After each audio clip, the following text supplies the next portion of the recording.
yung rin ang ko. Ito yung pumunta kami sa Dao, Buntok, Southern Leyte. Niimbita kami ng pinsan ni Mrs. Buslot para mo niya maano mo. Kumain kasi pesta. Dumaan kami sa hanging bridge na maraming butas-butas yung sahig. At nakakatakot, umaalog-alog. Parang bumabagsak. Sabi ko manini oh. Kita mag-vlog. Kung paano paano mo yan, ikaw pa. Nice, Monica. Yan yung lola namin na naiwan. Yun na yung vlog niya eh. Naiwan. Mabagal maglakad. Naiwan siya sa gitna. Ito naman yung palayan.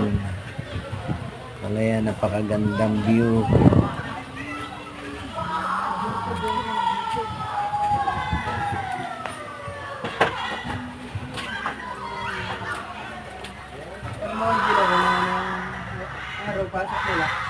At dito na kami, dumating na kami sa bahay ng puntahan namin.